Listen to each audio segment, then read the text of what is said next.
Hey, everybody, welcome to this is probably going to be a bonus BS episode with Phil Vecchione, who is, if you aren't familiar with Phil, who needs no introduction on gaming and BS by any means, because he's been on our show, I think, at least once, if not twice. He's the co-host of Misdirected Mark podcast, as well as Pandas Talking Games. Check out those two. We'll put links in the show notes.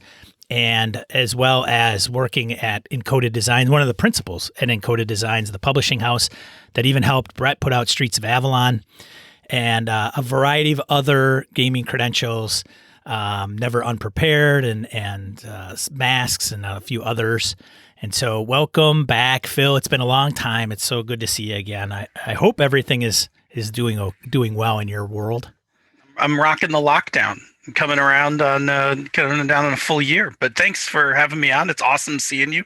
I know I haven't seen you in a while because as soon as I saw you, I was like, oh man, check like the hair is. Oh my god, dude! I don't like it at all. I did that in grad school. I was so poor in grad school that I just didn't cut my hair for a year, and I had it like it was so tragically 90s. I had like two ponytails. I had like the top in one ponytail and like the back in one ponytail, and then I doubled down and went when I finally got a haircut. I went for a full mullet. Nice. And just kept like the back ponytail for like I don't know 7 or 8 years.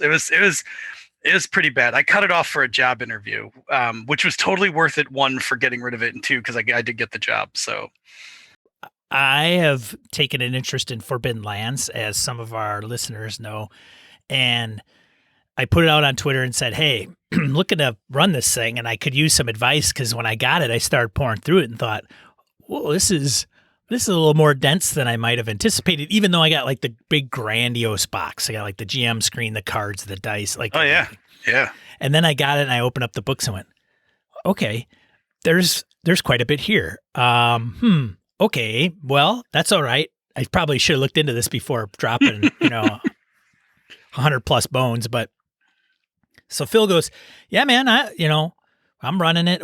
How many sessions are you into? So next Sunday, because I play bi-weekly, next Sunday will be my 40th session. How many over how much period of time? What did we start? We started in summer of 19. Oh, yeah, okay. Summer of 19. How often are you playing? Are you running? Every 2 weeks. Okay, that's that. I probably could have done the math. So when you meet Phil, how long are your sessions? So in person before the Rona, in person we were playing like 3.5 hours ish. Online, I got it down to like it's somewhere between 2.5 to 3. Zoom's just a little, like Zoom gaming is just, I don't know, a little bit slower, a little bit more draining than I'd playing in person. Yeah.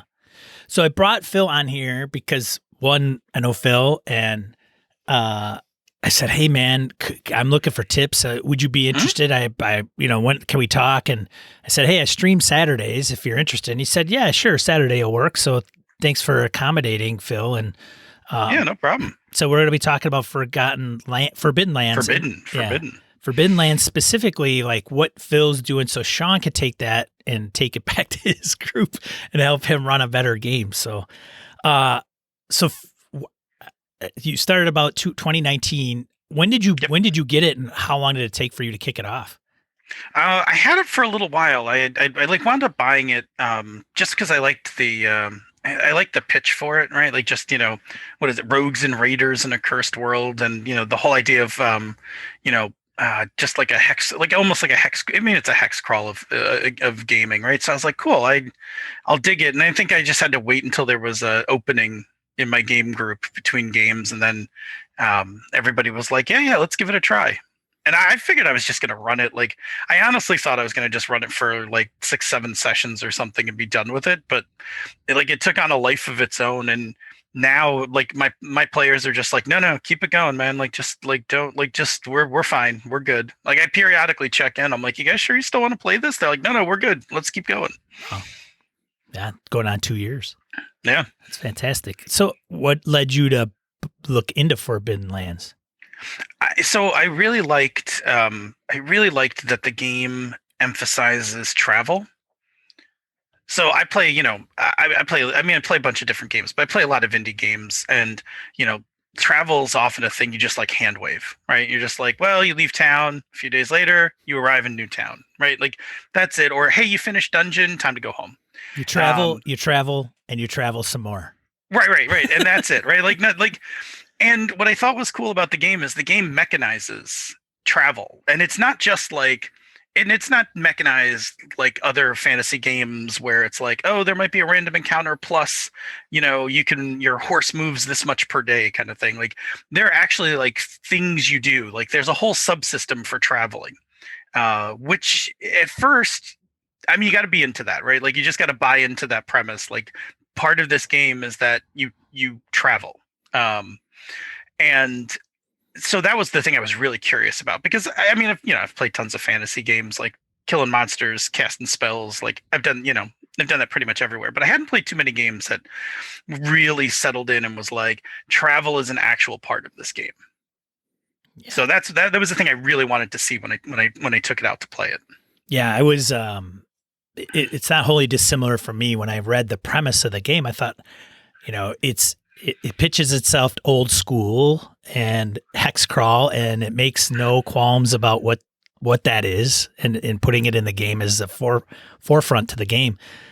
I thought, okay, and I've been telling people, you can get Swords and Wizardry, you can get Labyrinth Lord, you can get first edition, second edition, OSCE, all that stuff, and there are folks that are running great hex crawls. Oh yeah, But this is okay. It's part of the game, and this is, which was I thought I'm like, I wonder what their take is, and I think that's what drew me into exploring it a little bit. So interesting. yeah. I like so what I like about it is that like it very much wants to be um, like a retro. I mean, I think they brand themselves as a retro RPG, right? So I don't think they don't call themselves old school. So it's very much like a retro feeling RPG. The interior artwork is black and white line art, and I think it was done by I don't think we'll recognize it, but in Sweden it was like kind of like their Aerolotus, right? Like they're like did all the black and white line art. But it's got some pretty actually like more modern mechanics that I really like. Like their way of dealing with food, water, arrows, torches, things like that. They use a resource die, kind of like the Black Hack, and I think a bunch of other games do it, where you have a die, like you have D8 water, and then at the end of the day you roll your D8, and if you get a 1, you switch the die from a D8 to a D6, right? And until you run out. So it's got all of that in it, but yet still feels pretty like it still feels like I'm playing a game from the 80s, and it has a few good nods. Like the map the map is not predefined. Like it has stuff on it, but it's got like pictures of villages and castles, and they don't correspond to anything in the game. You have to decide like, oh, I'm going to put this village here on the map. And that reminds me of like when I was a kid, like getting old school Boot Hill and old school Gamma World, where they gave you like the big blank hex map, and you had to fill in those things yourself in pencil. Loved it. So going into the map, I mean, we'll be all over the place, but Sure, sure. since we brought up the map, it does have a few icons. It has obviously the terrain.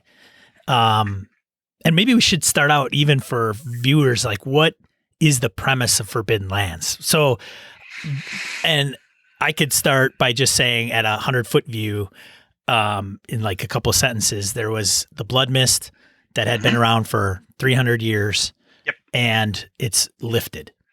And Yeah. So the blood mist kept you from traveling too far from your home. Like if the sun went down and you were not home, the blood mist would just kill you. With the rare exception of a few people, like the Rust brothers, can move through it or whatever.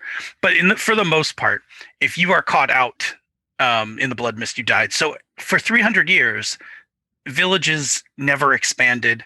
They didn't trade with one another. They were all isolated, right? They're just like little islands scattered all over this place called Ravenland. And then 5 years before the game begins, the blood mist disappears. And so now you have this period of time where people are trying to find Like they're trying to explore, connect to other villages, finding the ruins of whatever happened 300 years ago, that kind of thing. And traveling is new for everybody. Like it's only 5 years old. That's like the that's like the main, like that's the hook of the game right there. Now, when you, so going back to the map, because I didn't want to lose sight of that, Yep.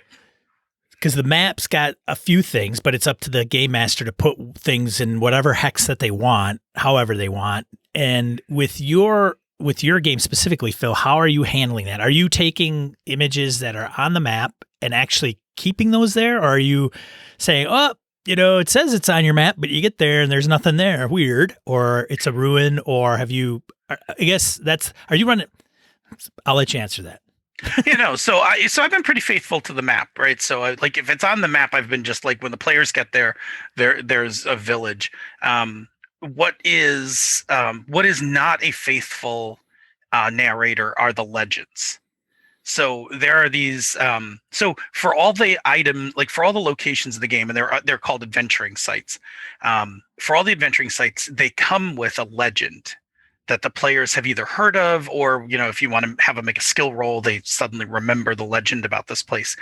Those are semi-unreliable narrators. Like there's some truth to those things, but also these are people who haven't been out of their house like essentially for 300 years, so they don't often understand the full history of things, or they misunderstand how um, they understand what they see but not how it got there, that kind of thing. So no, if there's a village on the map, when you get there, there's a village.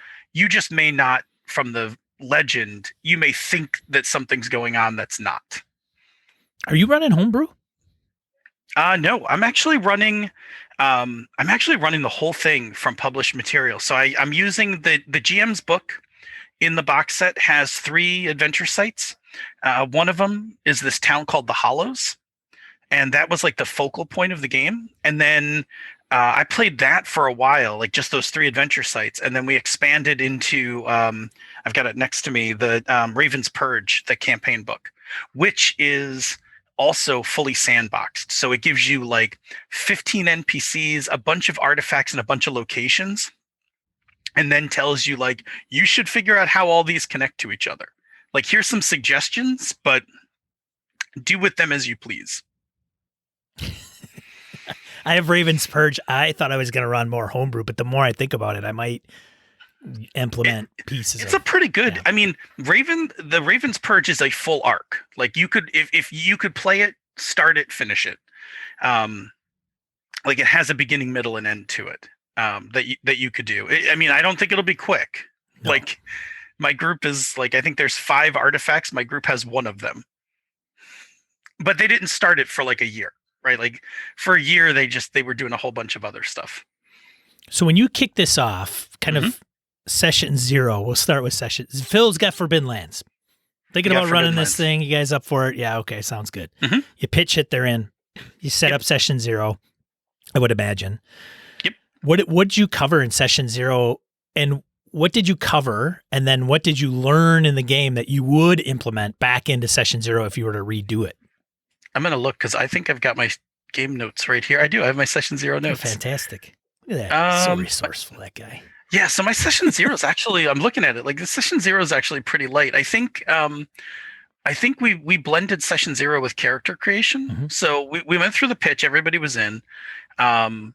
I think the main things I talked about were like, look, these characters are not super resilient. Like, how cool is everybody about just like if your character dies, right? Because even one of the things they give you in the game, and I haven't had to use them, my characters have been on death's door, but nobody's been dead yet, is they give you little gravestone markers, stickers that you can just put on the map. Like when someone dies, you just like, he died right here in this hex. So I definitely went over that with everybody. I was like, look, how cool are we on character death? And then the other thing, because the game and I don't think this is unique to this game, but it doesn't prescribe a thing that you need to do. Like indie games are like really narrow, right? Like when you play other indie games, it's like, look, you are a Mexican drug cartel. Like there's no other options. But like for this game, it's like, all right, well, what do you guys want to do? Like, what are you guys out here for? What are we doing in this game? So, we picked that early on that they were going to be kind of generic adventurers, right? And pick up jobs. They wanted to be able to pick up jobs in the beginning, and and then work from town to town. So the thing I would say is, like, I would make sure you know what the group's purpose is, because you're gonna have plenty of things to find. You're gonna have adventures while you're traveling, but like, why are they traveling? Um, like, why are they traveling, and what are they doing? What's their purpose in the world? Are they gonna try to vanquish demons? Are they just gonna try to get a stronghold and live comfortably? That kind of thing. Is there anything else that you covered in session 0? That sounds good. That sounds like a good one for sure. Yeah, no, I mean, like, there's some basic things I always do in game, for session 0. So I always cover safety and Sure. those kinds of things. But specific to the game, really, I think it was nailing down, like, who are you guys? Like, how do I know what to put out in front of you to make this interesting? Did you start them in the hollows, or did you start them? Because part of the book, it says put them in a hex. I did. I dropped him. I dropped him in a hex. I dropped him in a hex between the Hollows and another town, and I told them that they were like on their way to the Hollows, and like, they were cool with that. And I dropped him in a hex where they found a caravan that had been attacked and waylaid. Like, everybody would, like, there were people killed, there were people missing, and there was just some weird symbol on one of the wagons, and that's where they started. And they wound up finding, I kicked it off. They wound up finding this chest with these pewter steins in them, which led them to the Hollows, and they find the brewery in the Hollows. And that was like, that for me was like a throwaway piece, but that brewery in the Hollows became like a huge part of my campaign. Like, did not think, like, you never know what's going to stick. This was a thing I was like, oh, so we're just going to do, like, this brewery is like, now this brewery and the characters in it are now just a focal point of this game. Fine. Like, that's cool. So I've got a feeling that's going to happen every once in a while in the Forbidden Lands game, where you're like, okay, sure, we'll throw that in there. Well, yeah, they wound up like grabbing onto it, and they just, like, for a chunk of the campaign in the beginning, they were just like, they were escorting beer to other towns. Like, they needed money because they were like dirt poor. So they were like, the guy was like, I'll give you money if you'll, because traveling's dangerous. He's like, I'll give you money if you can get my casks of beer downriver, or back to the town you came from. And they were like, we'll do it. Like, we need money. So they did. For a while, they were like, they were swords for hire, like, hauling beer, and they loved it. I was like, okay. I'm like, this isn't like this isn't our normal, like, you're, Lord so and so vanquishing, these great evils or whatever. You're like a bunch of dudes hauling beer across the country. But they were so into it. I was like, all right, like, this is the scope of the game we're playing right now. I can't think of a more admirable task. Yeah, right. Than escorting beer from town to town. It's a very noble job. Indeed. So what is the party makeup, Phil? Yeah, so I started with three. I started with 3 players, and I had a druid. I had after like a year and a half. I don't even. Oh, I've got him right here. Perfect. It's in my session 0. I've got a druid, elven druid. I've got a goblin hunter, a dwarven fighter, and then a couple, like, about 6 months or so into the game, we added a half elven thief, rogue thief. I forget what their catchy name for it is, but thief. One of my concerns, because they have orcs and goblins are playable, and then the wolfkin, which are all kind of, yeah. Did you have any reservation about, okay, this person wants to play goblin, this one wants to play orc? They're not, I mean, it's easy to put all the humans in a bucket and then go, sure, here, you guys are a group and you're cohesive, just make up some reasons. But when you start implementing those, was there a specific way that you tied them in, or the player tied them into the group? This is a philosophy I take from trying to think which podcast I got, the Fear the Boot, right? I was like, look, you all get along.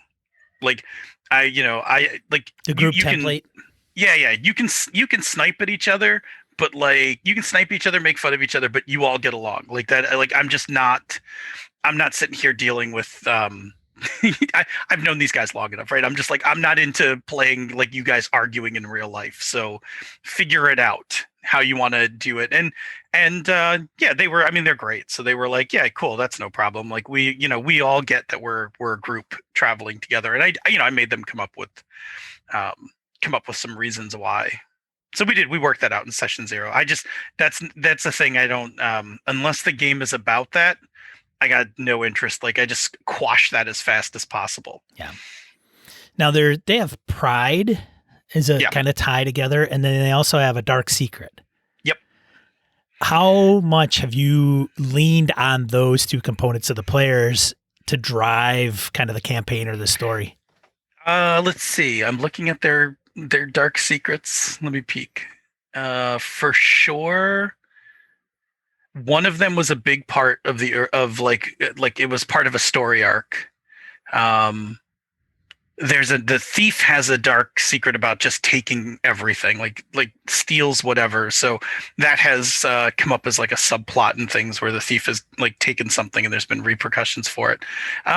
The dark secret one comes up every now and then. It it gets a player an experience point, so it's cool for them if it comes up.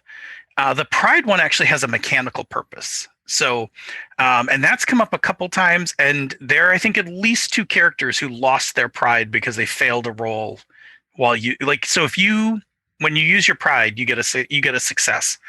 Um, I think it's a success, but whatever. If you are not successful in the action you're taking when you use your pride, you lose it. Like you have like a little crisis of confidence, and then you have to go a session without a pride, and then you can pick a new one. So that has happened before. Had characters who've had to like change their pride because it didn't pan out for them. Oh, interesting. Yeah, so it's pretty cool. The dark secret one, you could lean into it heavily. Like we got to a point where they kind of like some of them outstripped theirs, but like one of them one of my players, and this one's come out, so I don't have a problem mentioning it, but one of my players killed a Rust brother. And that becomes a problem a lot because the Rust brothers have kind of figured out who they are because it's a elf, a dwarf, and a goblin. So it's not hard to put out word. Like if an elf and a dwarf and a goblin show up together in a town, like we want these guys. An alpha dwarf and a goblin walk into a bar. Right. Arrest them. Yeah. So who are the Rust brothers, for those that don't know? They are the religious followers. So this game's got some like really messy religions. Like Got some and lore. it's got first of all, it's got a ton of lore. It's got more lore than the players are going to know, and scarily more lore than a GM's going to remember. That's So, my biggest fear. Like, what's this tied to? And then you're like, yeah. you know, Oh yeah. I multiple times I've had to like open up the book and be like, yeah. And that's what the legends help with is like if you put those legends out, it kind of ties things together. But uh, you still have to know a bunch of that lore. But also, I like didn't lean on that heavily in the beginning of the game, so we kind of like eased into it. So it became a little easier, but I have on multiple occasions reread sections of it, and yeah, the gods are messy because the gods are half the gods are just different interpretations. Like one group was like, no, this thing was more important, therefore there are these gods, and the other group is like, no, you misunderstand. It's this way, thus these gods. So the Rust brothers are the followers of the god of Rust. It's their cleric, and they are generic fantasy bad guys. Like they are, they've got some knights, the Iron Guard, I think they're called, and there's the Rust brothers, and they're just generally bad. But they are like the only they're the only religion that like actually spreads out from anywhere. Like everything else is in pockets and kind of scattered, but the Rust brothers like show up in places. So in my game, the appearance of the Rust brothers is never a good moment. And the players are now facing that because they're the place they are on the map, their stronghold is on the opposite side of there's a town on the opposite side of the lake, and the Rust brothers have invaded that town. So there's getting to be this point where the Rust brothers are getting closer to their stronghold, and they're now like, think we're going to have to go deal with these guys. Fantastic. I want to go to the chat quick, and I don't know if I might have skipped anybody that put in there. I know somebody asked about the virtual tabletop, which I was going to get back to you. Like, Yep. Wait, how are you running it? Sounds like Roll20. So Roll20's got a full Roll20's got a full module for this, so that it's got character sheets that will build the dice pools and roll them, which is, it takes a little getting used to how to make the dice pools in the character sheet, but like my players like use it exclusively, and it like rolls all the correct dice and shows you the results. It lets you push rolls and things like that.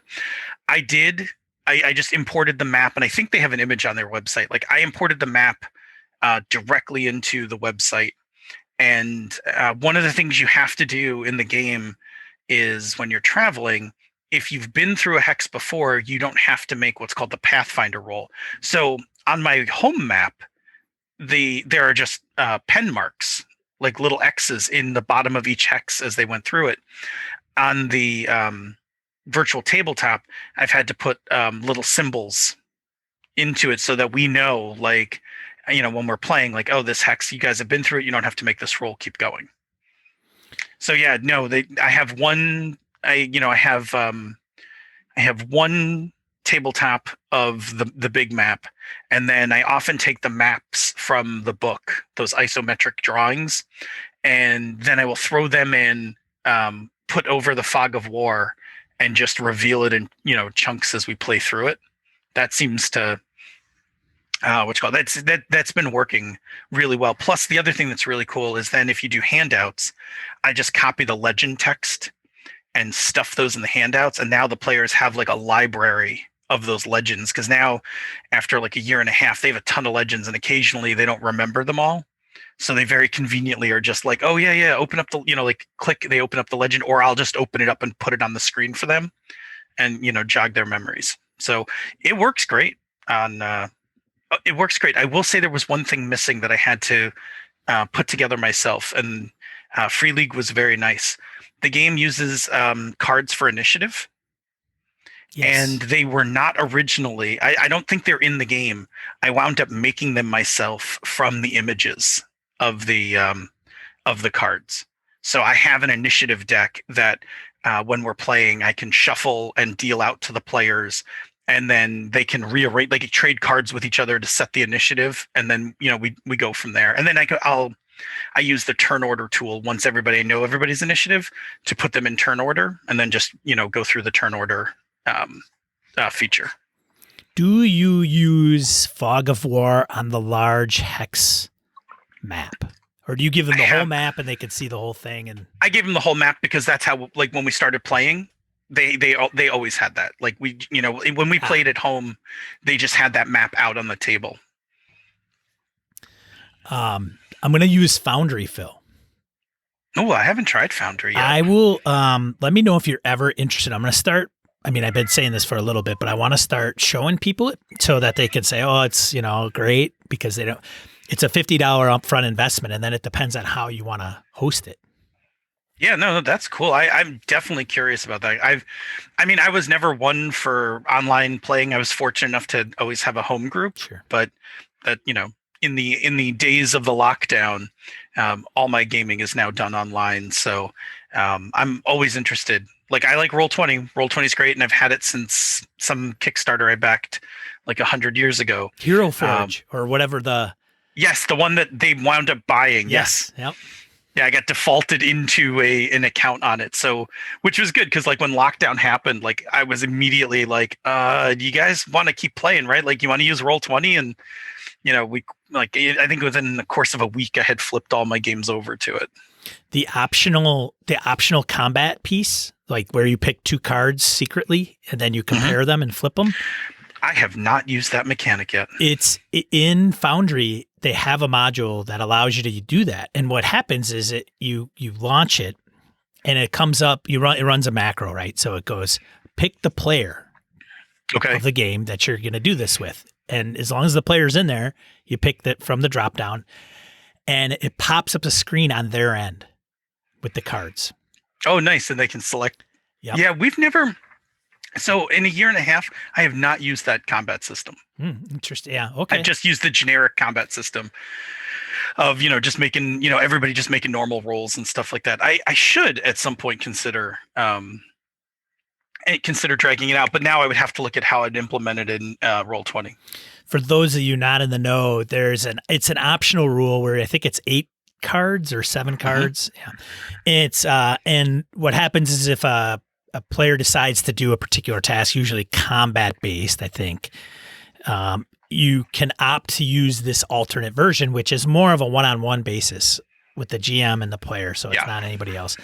And then the 8 cards come up. Typically, you'd have them in your hand and you'd set them down, the 2 cards that you choose. So you choose 2. It could be parry and feint or something along those lines. I forgot which all of them are entitled, but they have mechanical values to them. And then the game master selects them. And in Foundry, in face-to-face, you have your hand, the player has their hand, they take the 2 cards, put it down, and then you reveal them and you compare them to each other. And in kind of a sequence, right? So 1 to 1 and then 1 to the other. And which in a virtual tabletop can be kind of tricky to pull off. And in Foundry, it does it by pulling it up on the player side. The player picks 2 and then hits ready or done. And then the GM does it. And as long as both of them are done, then they are revealed to both. They kind of flip over. Yeah. And then you kind of narrate it out. So, yeah. Yeah, it's interesting because it's one-on-one. That's been like one of the most of my fights have not been one-on-one. So I've just been like, let's do this, just use the generic system, which works just fine. And yeah, now that we're online, like I don't think those cards are in Roll20 yet. I could make them, right? Like if I took the images, I could put them together and do it. But it reminds me a lot of the combat. It reminds me a bit of the combat system from Burning Wheel. I was going to say, yeah, Burning Wheel. Yeah. Burning Wheel's got something similar to that, which always frustrated me anyway, because Burning Wheel works great if you're fighting one-on-one. And then when you're not, it doesn't then it's just a mess anyway. Is it the Duel of Wits? No, there's 2 of them, right? Duel of Wits is one of them. And then there is a combat system that is just like Duel of Wits, which is like its own, what you call it, like its own system, like it's its own mini system in the middle of that game. Sure. That's why that game's always been a pain for me to learn. Like it's 5 discongruent mini systems wrapped in a full game. I saw a question go by way early on. Somebody had asked about the dice. Yes. So I'll mention the dice. Like, do you need the dice that they sell? The answer is you don't. But you need 3 different color dice, and I highly recommend because I had players do this early on. In fact, I did it early on too because I didn't even have dice early on. Get dice. They're all 6s, but get them in the same colors that they are in the book, which is red, white, and black. If you wind up doing like blue, green, and yellow, you're going to be constantly like, which ones are my skill dice, which ones are my equipment dice, which ones are my base dice. And it's important because it's important because in the game, successes are 6s. That's easy. All the dice have 6s on them. And in fact, they just put these like 2 little swords to make it, kitschy. The important part is that 2 of the 3 sets of dice do damage when you roll 1s. The 3rd one does not. Like skill dice do not hurt you, but base dice, which are your stats, and equipment dice, when you roll 1s, they hurt you only if you push. And then it's important because you need to know how many points of damage you took to your stats, but you also need to know how many points of damage you took to your equipment, because you can actually break your equipment in this game. So that's like a whole thing in this game, is like you can, if you push yourself too hard, you can hurt yourself, like actually do damage, and you do not have a lot of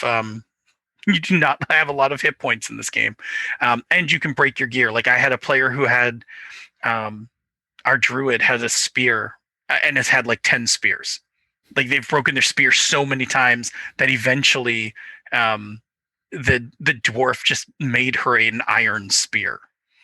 It was like, I have to make you something that's going to last a whole adventure. I'm like sick of trying to like he's out in the woods like trying to carve her a new spear like between every fight. So Now with oh, and I was going to say something about the dice, and now it just escaped me. Shoot. oh, I'll say one more thing about them. They sell them in like they sell a pack of them. I will be honest, you need 2 packs. Like you really like 1 pack is almost enough dice, but 2 packs makes it a lot easier. When you get to the monsters, like the monsters have like much higher dice pools, and you wind up digging into them a bit more. So I have like 2 sets of them. They're from Q Dice. They're not the cheapest thing, but I didn't have them in the beginning, and I had different colors, and it sucked. Like it really, like if I had one thing to do, I would have just gone, and bought generic black, white, and red dice, and I would have made it 100 times easier for myself. You. Oh, I know what I was going to say. So you mentioned pushing, and if you fail, you get like ones, Yeah. but you also get willpower from that. Yep, which is a great little. So design-wise, it's an awesome little loop. So willpower is this currency in the game that you use to activate higher level abilities. Use it to activate magic, and use it to activate. You use it to activate your higher level talents. Usually, your first level talents just give you like a bonus to something, but your higher level talents often require a willpower spend. So what the game does really nicely is, if you want willpower, you have to push rolls. Like you can't play it safe, and when you push rolls, you run the risk of hurting yourself or breaking your equipment. So you wind up in this like little loop where you are always running yourself down. And I will say, like, it is tough in this game, like you can die pretty easily in this game. We misunderstood a rule early on in the game, and then when we discovered it, we just decided we were never going to change the way we used it, which makes the game even harder. So like when you take damage to an attribute, you're supposed to roll less dice in that attribute. Yes. Yeah, it gets really hard, right? Like if you have like a 3 in an attribute and you take damage, right? Like your impact to those pools goes really quick. We just misunderstood that in the beginning. So marking them down, but still rolling the same amount of dice. Yeah. And I was like, you know what? This is our heroic option for this game. And we were like it's one of those things like we missed it when we read it and like started playing, and then we just got so used to it that I was like, I'm not going back and fixing this. Like, is everybody cool? We'll just house rule it from this point on. This is our heroic option. And everybody was good, and we were just like, fine, let's move on. So Craig mentioned in the chat from Third Floor Wars, he wanted to talk like, I know you specifically are big on safety. Everybody should be. Mm-hmm. Some are more elaborate than others, but can you go into a little bit about what you talk about safety in your game, Phil? Yeah, I mean, I have like a little set safety, like almost quote kit, and it's pretty straightforward, right? So the things, and I play with the same people a lot, right? So I have like a pretty solid group. So we wind up doing this pretty quickly because like we kind of know each other's, boundaries for most stuff. So I always start with like a content warning, right? If this game has anything in it that I think is going to be troublesome, this game doesn't really, like, unless you're not really into body horror and stuff. But like my group was fine with that. But I always start with a content warning if the game's going to have anything intense. Like I said, nothing really in Forbidden Lands. Then we do what's called lines and veils. So things that we just don't want in the game, and things that we don't want in detail in the game. Right. So lines and veils is a pretty standard feature. So, like we might not want, like no child abuse. Like we don't want to see any, Rust Brothers punching little kids in town, kind of thing. So that's fine. So we just line that out, right? So we're just not going to have that in the game. I'm not going to introduce it in the game. They're not going to bring it up in the game.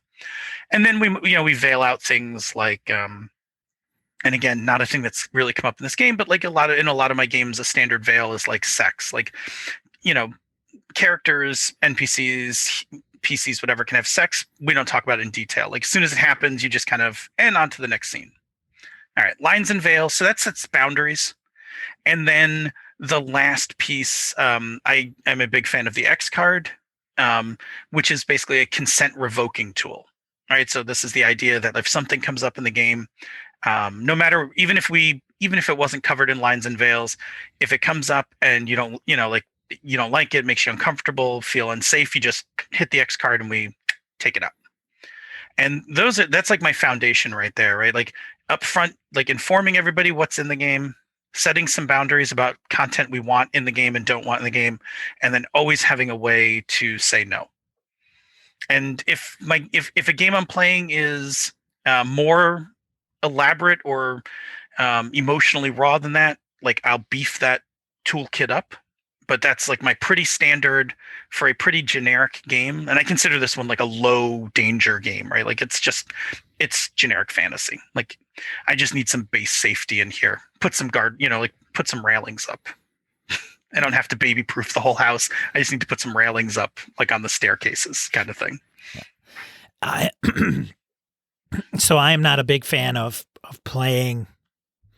So Stacy, who had been at Queen City Conquest at one time, Delaferrano, had mentioned, excuse me, that they do not, are not in favor of being in a game where the X card is used because Stacy had, and I'm really messing this up, but it had alluded to basically saying, if there are some of those issues in this game, then I don't want to play in that game. Like if it's even just broached. Now, that's somewhat how I kind of take it, me personally.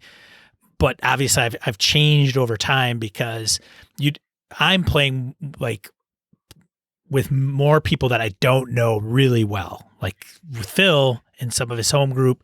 Like if I play with Jeff and my buddies, it's probably a different conversation, or we know what could possibly set them off a little bit or make them uncomfortable. But so keep in mind that if you haven't implemented any type of safety, things that you may think is not a big deal, like, hey, I don't understand how this would tie into it. Brett, early on in our show, if you've listened to 300 episodes, Brett has played he likes horror games sometimes, Call of Cthulhu. Sure. He tries I wouldn't say shock value because he's not Saw. He doesn't runs like the movie Saw games. Yeah. But he does try to make things uncomfortable in horror, and he wants to kind of unsettle you to some degree, and he plays with his home group.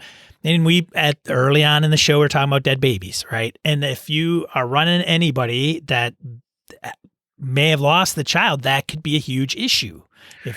Right. So yes. So this is why I don't believe in any one safety tool. Like this is why I believe like you gotta chain these things together, right? So Stacy's not wrong in that if this content's going to be in the game, I don't want to play in it. That's like where the content warning comes in. Right. So like if I tell you at the outset of a game, like, hey, I'm doing this horror game and like I got some dead babies in this game. Right. Whether I'm playing with my home group or whether I'm playing at a con, like if I say that before we even start the game, somebody could be like, oh, dead babies, totally out. Right. And just leave the table or whatever. And in that case, like good, like not good. Like I want you gone, but like, I don't want to make anyone uncomfortable when I'm running a game. Right. So if this is a thing that, is potentially going to make you uncomfortable, absolutely. Please don't play in this game. If everybody else is okay with it, then like we proceed from there. And the thing for me with the X card is it's impossible to know, especially if you're playing with strangers at a con, it is impossible to know what things are going to be upsetting to people. So there's no way you can ever content warn enough, right? Like, or you can't content warn to everybody's level of specificity. I can hit the obvious ones, like, well, hey, we're gonna do this game. It's serious body horror, right? Does anyone have any body horror things? Like, for me, like, I'll give an example, and it'll sound light, but like, 2 years ago, I like really broke my arm. Right, like I fell on ice and like snapped my arm into. I have 13 pins and like 2 plates in it, like stuck back together. And to this day, I still get kind of wigged out because I can remember what my arm looked like when I woke up on the ground and was like, it's not where it's supposed to be, right? Like, Whoa. I mean, you know this. I mean, you've been in a major accident, right? Like, you know that, like that sick feeling you get with it. Well, there's no way anyone knows that. Like, especially if I sit down at a table now, you can't see. Like, I mean, I still got a giant scar, but you don't know that. So the content warning is the great place to just let people know. But again, because we never can know what everybody, what is going to be upsetting to everybody, like having the X card in there is just a nice way to skirt the point when it gets upsetting.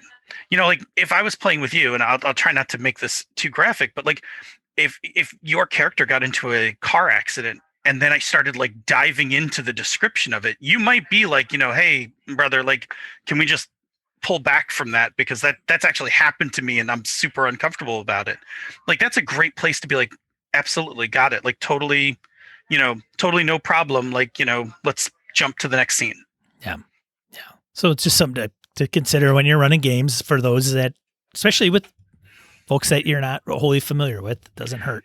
Right. And I'll say the other thing, like when I run con games, I don't push any limits. Like when I run con games, like I am not out there to be like, I'm going to put this content right on the edge of like, where people are comfortable. I will do that with my home group, because like my home group, I know and I can have a deeper conversation with, but like when I like run stuff at cons, like it's pretty straightforward. I will put a content warning on it, but I'm fairly certain we're all going to be okay. Like I've actually never had an X card come up in one of my con games, because like I don't know, it's not my job to like it's not my job to wig you out. Like I'm not Wes Craven, like not Wes Craven the GM here. Like it's not my Right. like, Right. yeah. So Now going back to the game, thanks for the safety. That's definitely oh yeah, helpful. no problem. Absolutely. Now, how Wayne mentioned in the chat, asked about, because I think you alluded to it, but have all your player characters survived from day one all the way up till now? So they have, not easily, right? Like I mean, multiple players have been down in the game. Having the druid has been a big help because the druid has healing. And there isn't a ton of things that heal in this game, but having magical healing has made all the difference. But it has required me, like you have to, you don't have to be careful. It's a combination. It doesn't take much to overwhelm players, and players have to be smart enough to know when to get the hell out. Like like the monsters that are in the GM section of the game, some of them are not trivial. Like I actually don't know. Like I was reading the Raven's Purge and I was reading the end game section of it, and it gives the stats for like the final creatures. And I'm looking at them like, I don't know how my players could face this. Like I don't think they'll live like through like any of these encounters. Um and yeah, like it in this case, this is where I think Forbidden Lands winds up a little more on the old school side, which I like, is like one, um killing every encounter you run into is not always the best idea. There have been multiple times where the players have negotiated their way, snuck past things, like there have been a couple occasions where they've just like seen it and we're like, F no, we're out of here. And that's fine. Like, and one of the things like when you're traveling is there's this lookout roll where if you make the lookout roll, you see the encounter before it's on top of you. And there have been multiple times where the players have looked at an encounter and went, nope, we'll just lay low in the bushes till this thing passes. Which is fine. Like you are not bulletproof in this game. And yeah, like there has only been we lost Bob's character almost died from being healed because the wizard had a magical mishap, and it said the spell does the opposite of its intended effect. Oops. Yeah, whoops. Almost took Bob out. But yeah, it's I mean the players all know, like if one of these guys don't make it, like they'll all be fine and we'll move on from there. But so far, they've been lucky, but they also are fully aware. Like some of them have like I think the elf has like a 3 strength, which means they have like basically 3 hit points. right? Yeah. Like so armor, like armor, and also like stay out of melee. Like that's why the druid carries the spear.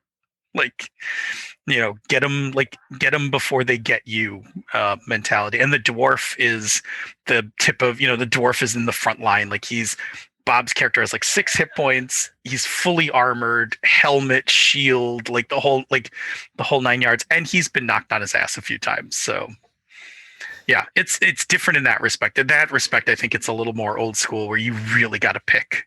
Like you got to pick your moments, like ambush things, um, you know, run, Right. run, run is a totally valid move in this game.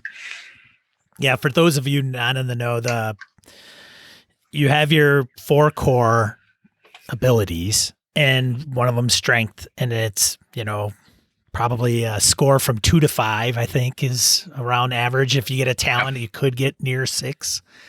But if you get broken, which is losing all of your so when Phil was mentioning earlier, you make a roll and you push it, and your ones come into play, and it's a strength based test.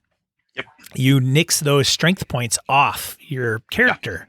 So 1, 2, 3, damage, or 1 or 2, and you're down 2 dice for Yep. strength based tests, and you're, too closer to Points. death. Yeah. Yep. So Yeah, and so when you zero out any one of those stats, so it's called breaking. Now you can't break on a push. That's one of the rules. Like you never break on a push, but if you get hit one more time, you instantly break. There are critical damage tables, so a la Roll Master, and they're pretty good, right? Like they're pretty good. I will tell you this as a player tip. Um, all of our fighters, so Bob's our main fighter, invested in the talent that any hit he gets to roll on that table. And that helps immensely in taking down like NPCs and stuff like that, because some of those roll, like if he gets a decent enough roll on that table, like he can do extra damage and take someone out pretty quickly. So yeah. But that table's great. Like, if you liked Rollmaster back in the day, you will read that table and you will know where these items came from. So how much do you use the random tables in there's some and truly roll on them, or do you pick and then use them? Yeah. Now I'm like a purist on this thing. So in the GM's book, they give you like this table for encounters, and I live by this table. So when they're out, traveling, and again, no hand waving for traveling, right? Like if they're going to go across the map to an adventure site, you play out the travel. I roll those encounters, and then the only thing I do is I have little post-it notes that I've marked if they've encountered this before. Because some of them are generic and I can just have it come back. Like there's like one where like you encounter a pocket of blood mist and I'm like, oh yeah, that's reusable. But some of the other ones, like there's one in the forest, like you come upon a wedding. Like there's 2 people getting married in the forest and you come upon this like giant wedding party. And they tell you like the bride is an orc, the groom's a human, and the neither family wants them to get married, and you like stumble into the middle of this encounter. And now those 2 people run the inn at our character stronghold because they they stumbled into this thing in a hex and like got involved in this like whole family drama and broke it. Like they diffused it before it happened, and like the newlyweds were like they were like, hey, if you want a place where people aren't going to harass you for being an orc and a human, you could come to our stronghold. And they were like, great, well we'll see you in a few weeks. And they did. So now but yeah, like those I mark off, like this encounter's done. Like we can't have this encounter again.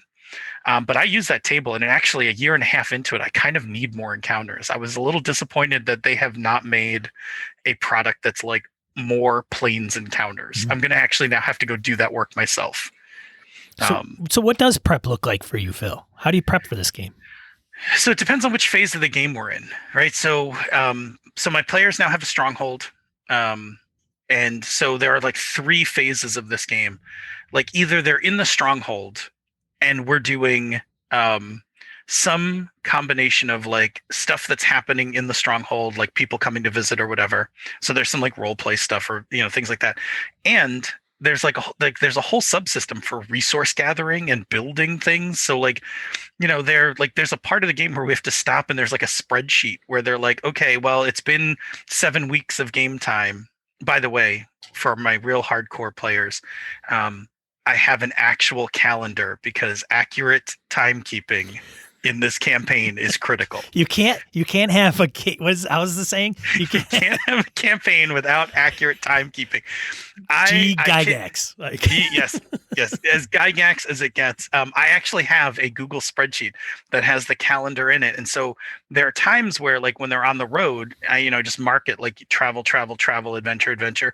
But when they come back to their stronghold, like, we'll let like weeks go by.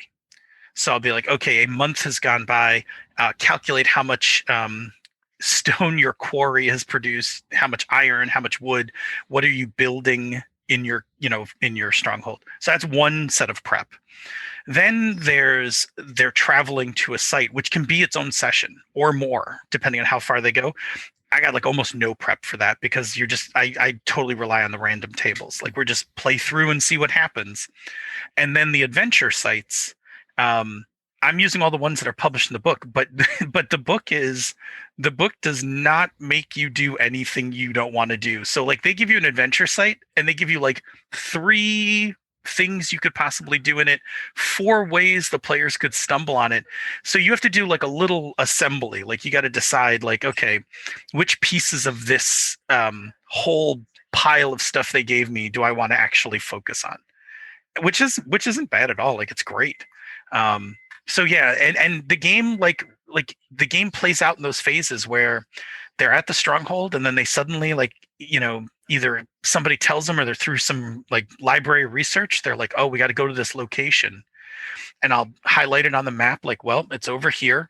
And then there's like a session or 2 to get there, several sessions adventuring in there, and then no hand waving, 2 sessions to come home.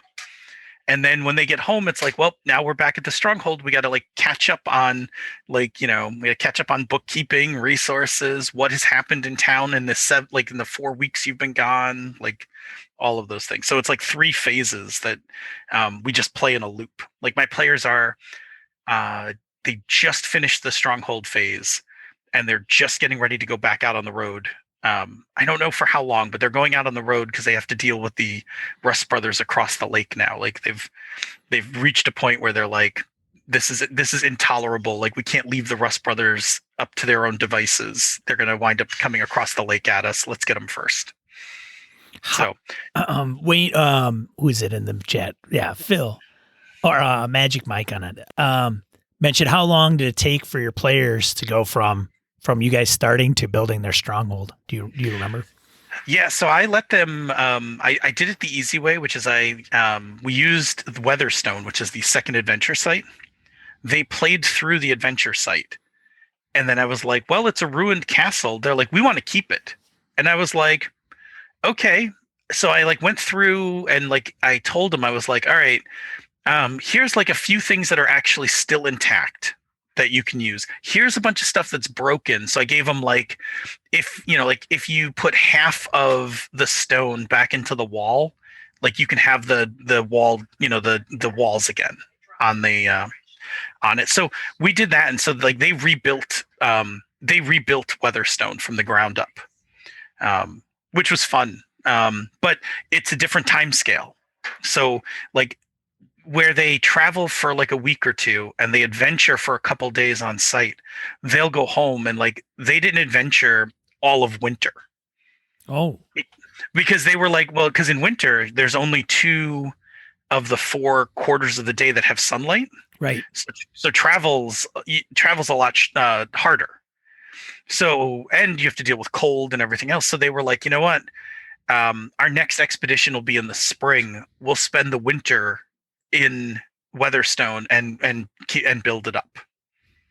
So again, accurate timekeeping is the. I was thinking about that in my head. I'm like, man, I am gonna have to bust out a calendar of some kind and keep a track of this, because it's not. I mean, you could in many games you start a session, end a session.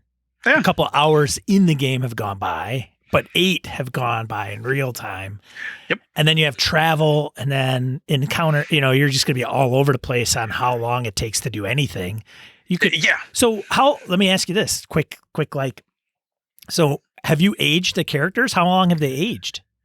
No, it's only been in the game. It's been, I don't even think it's been a full year yet. Oh, okay. Based on the calendar.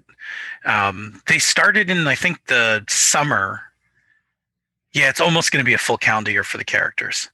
But we I track that thing week to week. Like that's that is definitely a thing. Like there is a week to week tracking of what happens. And again, some of it is if they're in their keep, then we will hand wave time.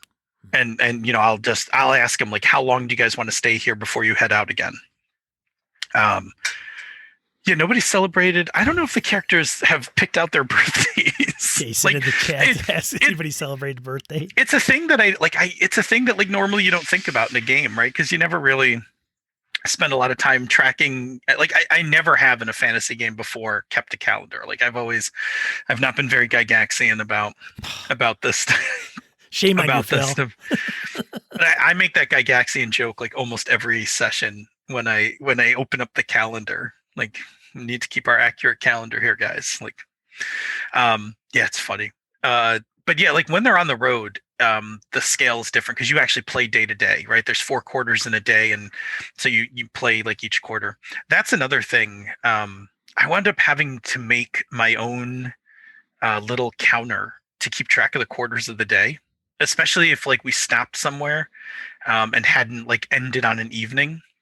So I made this little spinner.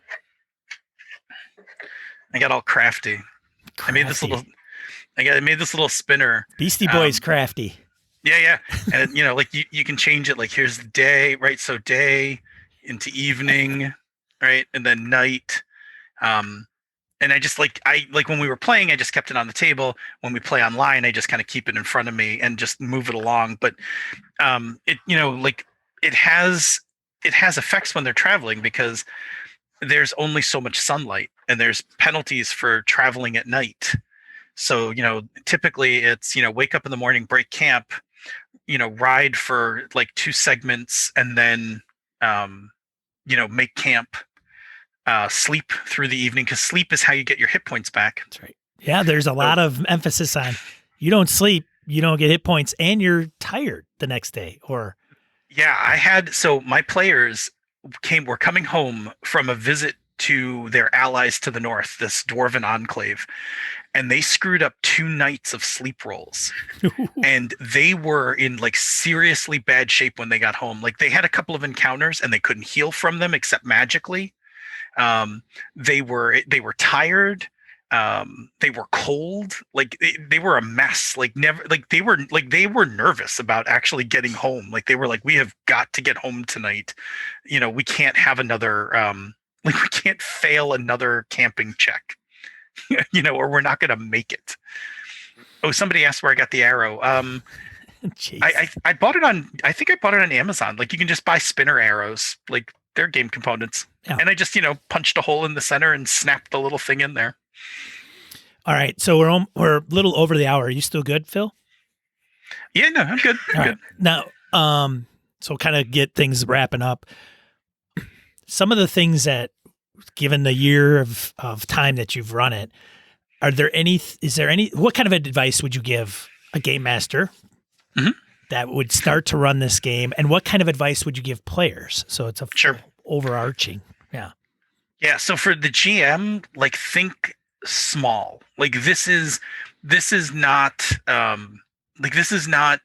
like Lord of the Rings Dragonlance fantasy, right? This is small, like in the dirt, mud on your boots fantasy. So you can your stories can be small. You can do bigger things, but everything in this game is on the ground, and don't ever hand wave travel, right? Like travel is a feature, not a bug in this game. So like, it's going to just take you a while. Like an adventure is long because you have to go and get there, and the adventure to get there is its own adventure. So lean in heavily on those things. Um, I would also say the one-on-one combat thing is like a later, like don't even try learning it in the beginning. Skip that whole section and just get the main combat system down, the group combat system. Um, and know that their published material has their published material is like IKEA. Like some assembly is required. Like you can't just pick up the adventure and just be like, cool, I'm gonna run this. You really have to like kind of look at the adventure and decide I'm gonna put these pieces together and play through. And then after that, it's you're just gonna you're gonna have to learn the couple subsystems, right? There's there's main task resolution, there's combat, there's magic, which is not terribly complicated but requires a little bit of learning. Travel, later the stronghold has its own mechanics, and crafting. Because it's almost like Minecraft. Like honestly, you're on the road, and somebody breaks a sword. Like if you can get to a town with a forge, you can fix it, right? Or either pay someone or fix it yourself. If you're a smith, if your bow breaks, you can actually just fix that on the road, right? Like you can just take a quarter day and get some wood and actually carve out a bow and be back up and running. So there's those like little subsystems. Like you're gonna eventually learn them all, but learn the main system, combat and travel first. The other ones you'll pick up along the way. As a player, you are fragile. like all out attacks are not always your best friend. Sneak attacks, knowing when to run.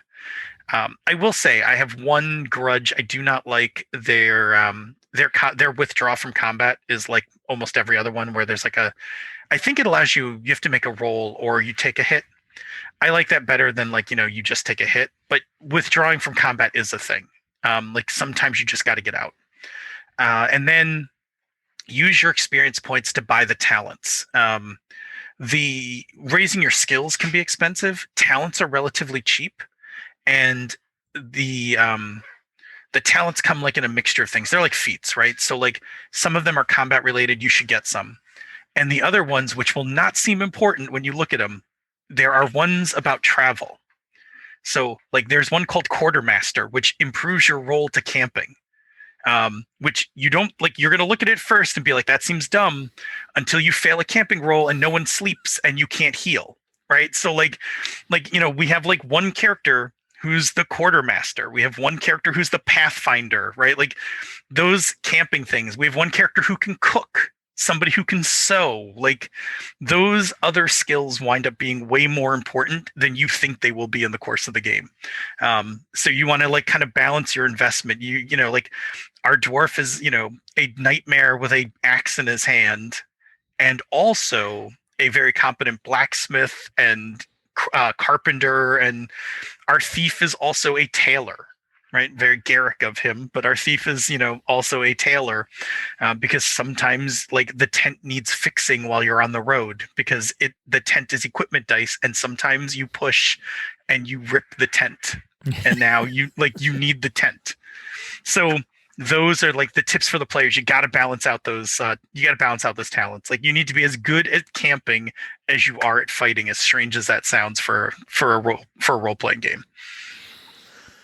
Oh, that's all good stuff. What about bookkeeping? There was a question about bookkeeping. To bookkeeping?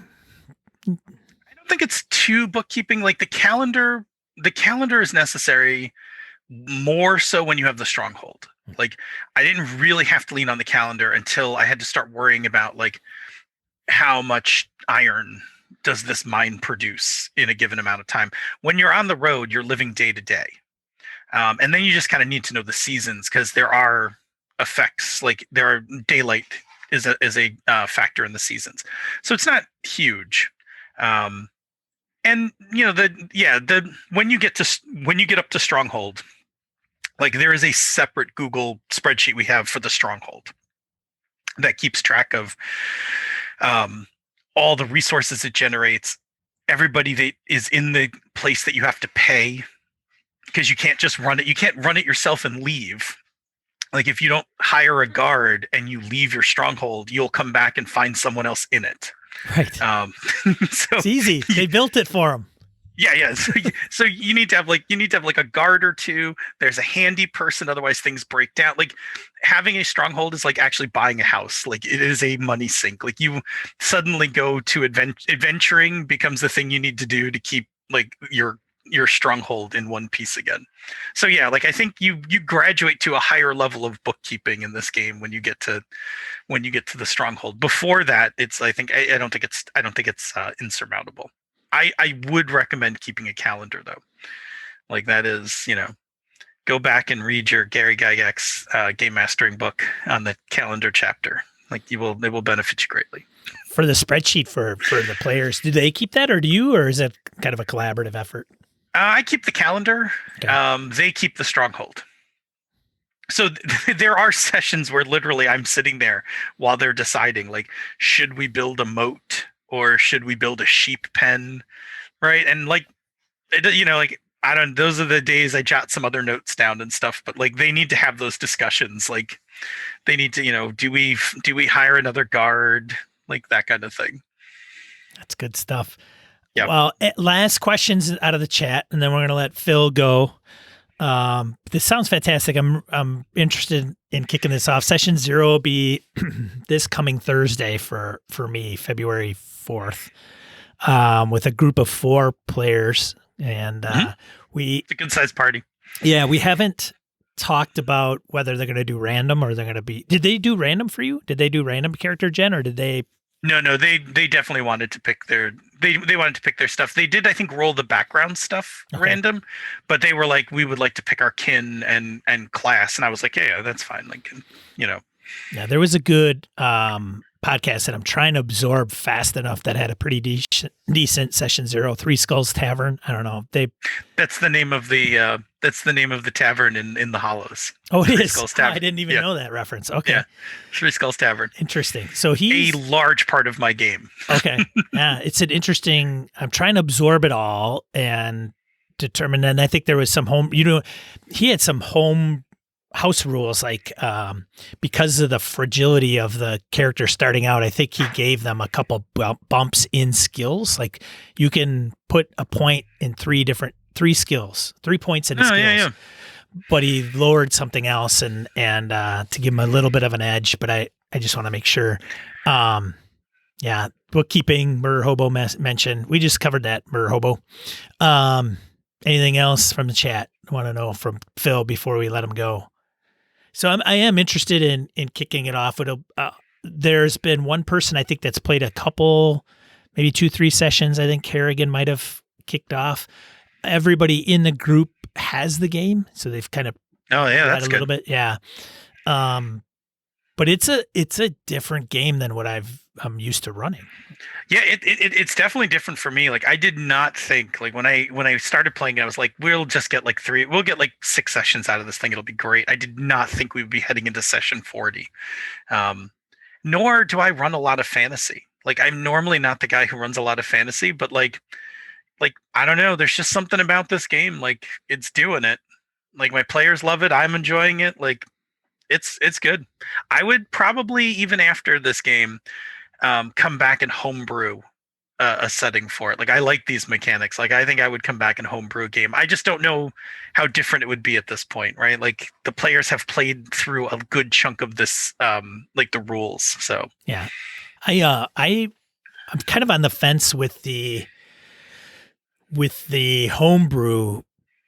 I could see the appeal to it because then you don't have to reference any lore. You don't have to go, hey, is this right or is that wrong? And you could still do that regardless. Mm-hmm. But I feel compelled to go, oh, yeah. Where if you're doing homebrew, I mean, it's whatever you come up with. Like, hey, yep, sure. Yeah, I mean, it's interesting. Their setting is was a little different for me. I'm used to just homebrew. Like I'm used to crafting all of the stuff myself. But I've gotten good at like putting the pieces that I want together and just kind of throwing some other stuff out. And there are a couple places where there are a couple places where I've caught a couple of like logical mistakes where I've had to like in mid game, like, oh shit, like that doesn't make sense, and like had to fix it on the fly. But yeah, it like it's good. Like there's more than enough material in the game to play it for a while. Yeah. Now, you mentioned enjoying it. Yes. Why do you enjoy it? What's the selling piece of it? And the Yeah, for me, what I really like about the game is like I really don't know what's going to happen. Like I am, as I know your love of railroads. somebody mentioned referencing And, how am and I I know going to you, adapt to it without the railroad? Yeah. I know, yeah. I mean, I also many years ago was very much I was a rail conductor myself. I was a very skilled rail. Hey, let's conductor. hear it for the rail union, huh?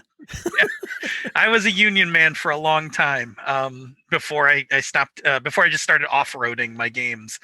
And what I really like about this game is like I really don't know what's going to happen. Like there's enough random like when they hit the road, like I know what's going to happen when they get to the adventure site, kind of, because I know it's at the adventure site, although I have no idea how they're going to solve these problems. Because again, it's not a case where every problem is solved by fighting things. So I in fact I just had this happen the other day, which I found immensely enjoying. Like they were trying to find this artifact, and there's like this giant that is guarding the artifact, and there are these like little I don't even remember what they're called, whiners, these little creatures. And ultimately, I don't want to, because it's part of the game, so I don't want to give too much away, but they convinced the whiners to go steal it for him. Like they made a deal with the whiners instead of like having to face the giant. They were like, look, we'll give you the thing you want if you'll just go get us this thing. And the whiners were like, I mean, I had them roll, but they were like, all right, like this is reasonable. Like let's. So, what I enjoy out of the game is I really don't know what's going to happen. I don't know what's going to happen when they're on the road, and it makes something mundane like traveling dangerous, which is fun.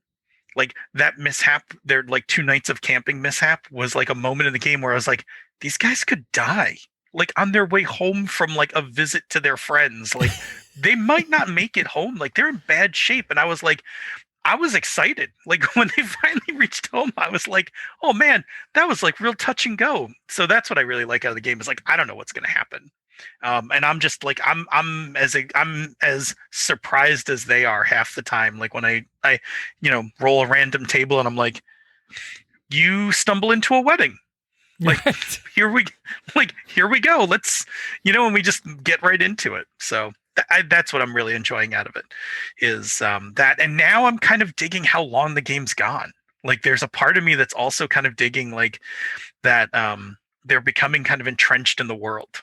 Like and they're not only entrenched, they're becoming something important.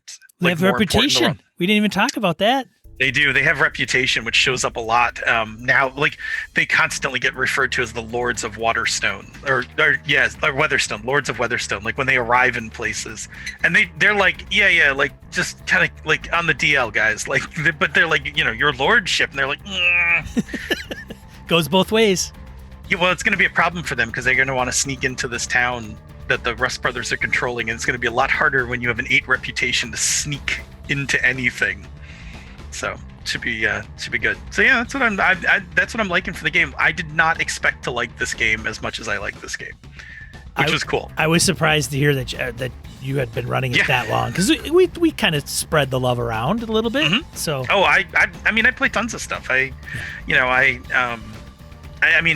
get antsy if I'm playing the same game for too long, but like I even asked my players, I'm like, you guys sure you still want to be playing this? They're like, no man, like don't do it, like just keep doing this. And I was like, all right, I'm good too, like we can just keep doing this.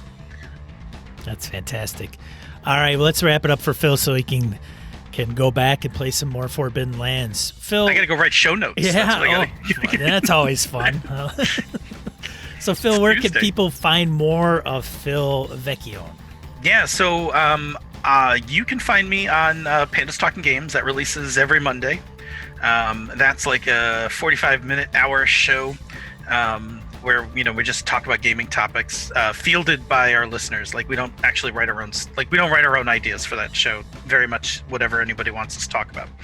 And then you can find me Tuesday nights on Twitch live at 8 o'clock Eastern on Twitch on the Misdirected Mark Network, so you can see me on the Misdirected Mark show, or that show drops sometime. I think it's like Tuesdays or Wednesdays or something. I don't even know when my show drops, but you can find it where you find your normal podcast, including I think we finally conquered Spotify. Like I think we finally, it was not a lot. It was not easy. I think we finally got the shows up on Spotify now. So that's done. I occasionally, like once a month, write an article for Gnome Stew, and I haven't done much during the pandemic, but I do make games from time to time. That's awesome. Well, hey man, thank you again. Always a pleasure. Yeah, I was happy to be here. This was fun. I don't normally get up early on a Saturday, but this was worth getting up early for. So I appreciate it. I really appreciate it. Thanks, Phil, so much. This has been a Litterbox Studio production.